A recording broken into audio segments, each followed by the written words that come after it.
अस्सलाम वालेकुम दोस्तों, ये वो स्नैक्स की रेसिपी है जो एक बार आपकी प्लेट में आ गई तो चिप्स वगैरह, फ्रेंच फ्राइज वगैरह आप भूलना शुरू हो जाएंगे। दोबारा आपको उनकी याद नहीं आएगी। जब भी आपका कोई क्रिस्पी चीज़ खाने का दिल करेगा, सबसे पहले आप यही बनाएंगे। और इनकी खास बात ये कि ये बाहर से इतनी क्रिस्पी कि क्रंच की आवाज़ दूर तक आए और अंदर से इतने नरम के मुंह में जाते ही घुल जाएं। जी हाँ, ये ना आपको बाजार में मिलेंगे और ना यूट्यूब पर हर जगह। चाहे हो मेहमान हो या बस दिल कुछ करे खस्ता खाने को, ये स्नैक सबको खामोश कर देता है। और सबसे बड़ी बात, ये बनता है बगैर लंबी मेहनत के, बगैर महंगे सामान के, सिर्फ चंद चीज़ों से। और हाँ, आप इस वीडियो को स्किप करके ना देखिएगा, ज़रूर से फुल वॉच कीजिएगा, क्योंकि मैं इस वीडियो में आपको एक ऐसी ट्रिक बताऊंगा जिससे ये जो आपके स्नैक्स हैं ये बाहर से क्रिस्पी, अंदर से एकदम नरम और ये काफ़ी देर तक रहेंगे। ये नहीं कि जब ये ठंडे होंगे तो नरम पड़ना शुरू हो जाएंगे, ये बाहर से और क्रिस्पी होना शुरू हो जाएंगे।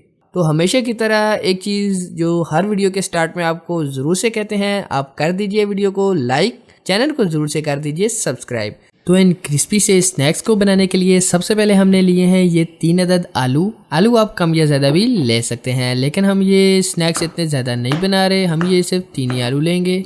आलू को हम कट कर लेंगे, यानी जल्दी से इनको काट लेंगे छोटे छोटे पीसेस में, बहुत ज़्यादा छोटे पीसेस में भी नहीं कि इतना कि हम इनको जब बॉयल करें तो ये जल्दी से बॉयल हो जाएं। और आलू को बॉयल करने से पहले एक स्टेप आपने ज़रूर से करना है जिससे आलू हमारे अंदर से टेस्टी हो जाएंगे। तो वो चीज़ बताने के लिए सबसे पहले हमें आलू की कटिंग करनी होगी। ये देखिए हमने 2 आलू कटिंग कर लिए हैं, इसी तरह हम तीसरे को भी कर लेंगे। ये देखिए हमने तमाम के तमाम आलू कटिंग कर लिए हैं। अब हम एक लेंगे बाउल जिसके अंदर हमने पानी भर लिया है, उसके अंदर हम ये ऐड कर देंगे। तो अब हम यहाँ ऐड कर देंगे आधा चम्मच के करीब नमक ऐड करने के बाद हल्का सा आप इस तरीके से मिक्स कर दें ताकि नमक एक जगह पर इकट्ठा ना हो। अभी आपने आलूओं को इस पानी के अंदर 5 से 6 मिनट छोड़ देना है, डायरेक्ट बॉयल नहीं करना। तब तक हम धनिया और मिर्ची वगैरह की कटिंग कर लेते हैं। धनिया इस वीडियो में सबसे मस्ट है क्योंकि इसके अंदर जो लुक आएगी वो धनिया की वजह से आएगी और जो टेस्ट आएगा वो मिर्ची की वजह से आएगा।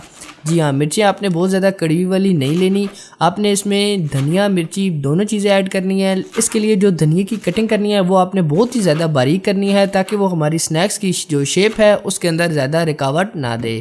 आपने इस तरीके से बिल्कुल बारीक साइज़ में इसको काट लेना है।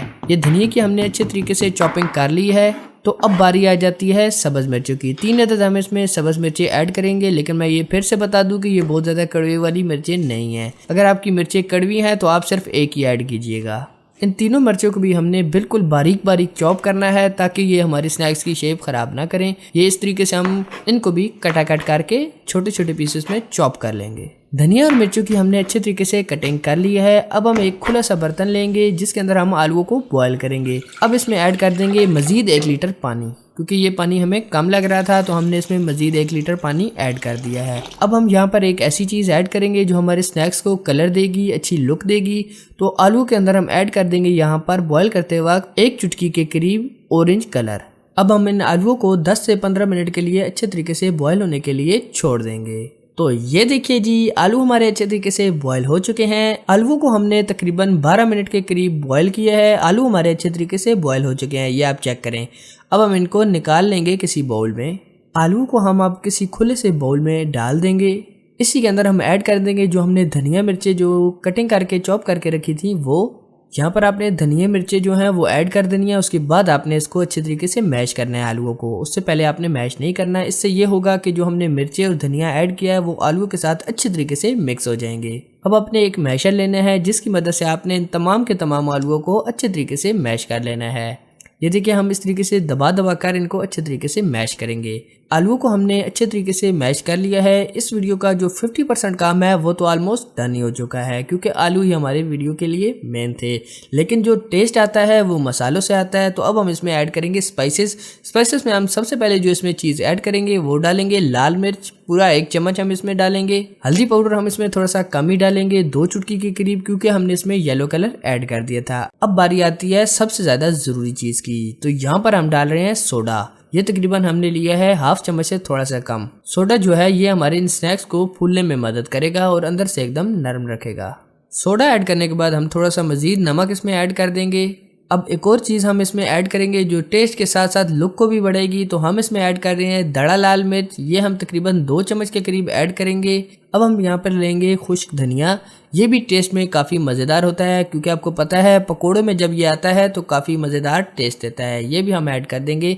इसको आप अच्छे तरीके से हाथों में मसल कर ऐड कीजिएगा। अब हमने ये जो तमाम की तमाम चीज़ें ऐड की हैं, इनको एक दफ़ा अच्छे से मिक्स करेंगे और इसमें एक मेन चीज़ और ऐड करेंगे। वो चीज़ अगर आप ऐड नहीं करेंगे तो आपके ये जो स्नैक्स हैं ये मज़ेदार बाहर से क्रिस्पी नहीं बनेंगे और हो सकता है कि ये स्नैक्स आपके टूटने भी शुरू हो जाएं। तो आपने ज़रूर से वो चीज़ ऐड करनी है। सबसे पहले हम इसको अच्छे तरीके से इस तरीके से मिक्स कर लेंगे। ये देखिए हमने इसको अच्छे तरीके से मिक्स कर लिया है। अब हम इसमें ऐड कर देंगे 4 चम्मच के करीब कॉर्नफ्लोर। कॉर्नफ्लोर आपने ज़रूर से ऐड करना है, क्योंकि ये बाहर से आपके स्नैक्स को क्रिस्पी बनाएगा और अंदर से क्योंकि हमने इसमें सोडा ऐड किया है तो वो फुलाएगा, तो अंदर से वैसे भी हमारे स्नैक्स नरम ही रहेंगे। लेकिन ये कॉर्नफ्लोर ऐड करने से बाहर से आपके स्नैक्स बहुत ही ज़्यादा क्रिस्पी तैयार होंगे और ये आपके स्नैक्स को टूटने भी नहीं देगा।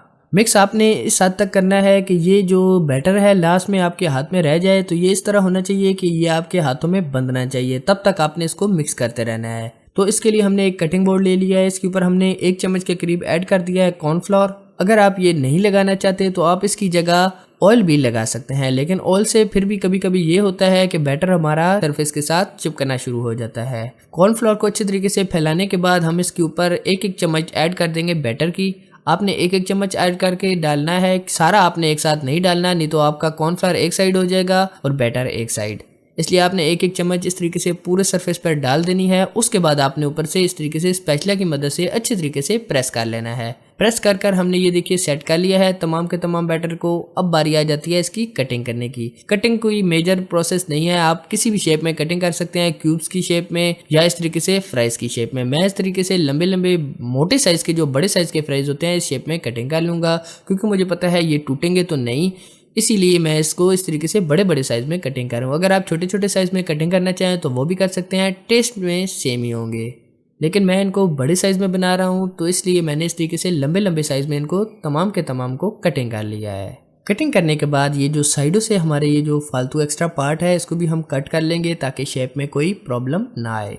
तो अब बारी आ जाती है इन स्नैक्स को फ्राई करने की। फ्राई करने के लिए ऑयल को हमने हल्का सा मीडियम सा गर्म कर लिया है। उसमें हमने एक छोटा सा नुक्ता डाल के चेक भी कर लिया था फ्राई हमारा अच्छे तरीके से होगा कि नहीं होगा। तो इसलिए हम इसी तरीके से धड़ाधड़ इसमें सारे स्नैक्स ऐड कर देंगे इस तरीके से। साथ साथ हम एक एक करके जो स्नैक्स पकते जाएंगे उनको निकालते जाएंगे और बाकी मजीद स्नैक ऐड करते जाएंगे। आप इस बात से बेगम रहिए, ये आपस में चिपकेंगे नहीं, लेकिन फिर भी आप थोड़ी सी एहतियात कीजिएगा। ये जो रोटियों वाला चम्मच होता है इससे अच्छे तरीके से अगर ये चिपक भी जाए तो आप हल्का सा उसके अंदर प्रेस करके इस तरीके से छोड़ेंगे तो वो खुद ही छूटना शुरू हो जाएंगे।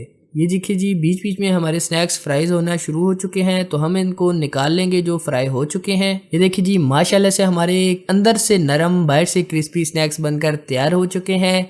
बहुत ही यूनिक, बहुत ही अमेजिंग सी रेसिपी है। आप एक बार इसको ज़रूर से ट्राई कीजिएगा। तो अगर आपको ये वीडियो पसंद आए तो वीडियो को लाइक कीजिए, चैनल को ज़रूर से सब्सक्राइब कीजिएगा। मैं चाहूँगा आपसे इजाज़त, मिलेंगे अगली किसी नई रेसिपी में। Thanks for watching. अल्लाह हाफिज़।